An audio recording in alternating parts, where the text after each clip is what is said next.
देखिए, जिस तरह से पूरे बिहार का माहौल, चाहे वो कानून व्यवस्था का हो, भ्रष्टाचार का मामला हो या सरकारी सेवकों का मामला हो, पूरे बिहार का माहौल जो है, आप देख रहे हैं कि सरकार बेलगाम हो चुकी है, कानून का राज समाप्त हो चुका है।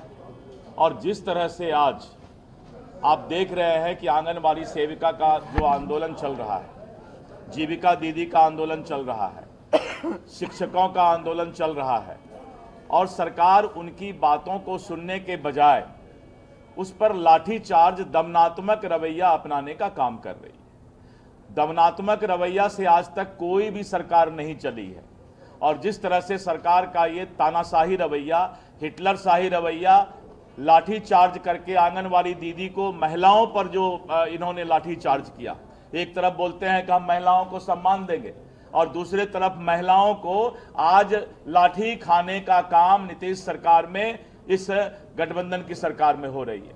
तो किस तरह का महिलाओं का आप सम्मान दे रहे हैं? किस तरह का महिलाओं का इज्जत बिहार में रह गया? आंगनबाड़ी सेविका के लोगों को बुला करके उनसे बात सरकार को करना चाहिए, और बात नहीं करने के कारण ही आंगनबाड़ी सेविका आज आंदोलन के लिए पटना तक घर द्वार छोड़ करके आए हैं। तो महिलाओं पर अत्याचारी सरकार, भ्रष्टाचार सरकार, तानाशाही करने वाली सरकार, हिटलरशाही वाली सरकार, आपने देखा आज न्यूज आया है बाढ़ में, और किस तरह से थाना में जाकर दरोगा को और सिपाही को पीट पीट करके और अपराधी को छुड़ाने का काम हो जाता है। तो इस तरह करके सरकार बेलगाम हो चुकी है, और सरकार जो है, कानून का राज समाप्त हो चुका है। सरकार को तुरंत जो है जनता के पास जाकर के जवाब देना चाहिए। आंगनबाड़ी सेविका, जीविका दीदी बहनों पर जिस तरह से लाठीचार्ज हुई है, उनकी मैं कठोर शब्दों में इस सरकार की निंदा करती हूं। और जो बहनें कल से हम लोग देख रहे हैं कि पूरे बिहार से आज पटना में आई हैं, और वो गर्दनी बाग में एक शेड में रात में, जो कि आज ठंड गिरने का समय, शीत का समय है, उसमें वो अपने घर, परिवार, बच्चों को छोड़कर आज पटना में आई है। जिस तरह से मनरेगा की राशि प्रतिदिन आप 300 रुपये करते हैं और 6000 रुपये में उनसे सरकार के हर कामों को करवाया जाता है।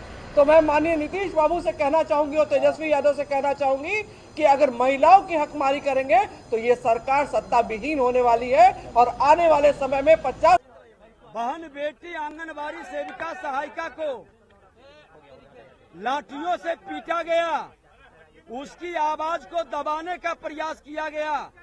जब भारत सरकार 4500 रुपया प्रति माह दे रही है और ये सभी स्टेट को मिलता है, आज मध्य प्रदेश में 8500 रुपया राज्य सरकार देती है, महाराष्ट्र के अंदर 5600 राज्य सरकार देती है, आज कई केंद्र हिमाचल प्रदेश में ही हमारी सरकार 5000 देती है, बिहार सरकार 1450 मात्र देती है। 10,000 रुपया कम से कम आंगनबाड़ी सेविका सहायिका को बिहार सरकार मानदेय दे, और इस तरह से लाठी बरसाना, लोगों की आवाज को दबाना, ये बंद करे। ये कतई उचित नहीं है। आज इनसे अपराधी संभलता नहीं, थाने के अंदर गोली मार दी जाती है, लेकिन जो अपनी आवाज उठाते हैं उस पर अत्याचार, उस पर लाठीचार्ज, और उसको जिस तरह से अपमानित करने का, आवाज दबाने का खेल खेलते हैं, ये कतई स्वीकार नहीं है। हमने सदन के अंदर माननीय मुख्यमंत्री जी से कहे कि आकर के जवाब दें, इतना गंभीर मुद्दा है, लेकिन मुख्यमंत्री जी नहीं, उप मुख्यमंत्री भी उठ करके चले गए। विपक्ष की आवाज का इस तरह से अवहेलना करना, जनता की आवाज को दबाने का खेल विपक्ष स्वीकार नहीं करेगा। इसीलिए हम लोगों ने सरकार से बार बार मांग कर रहे थे। सबसे ज्यादा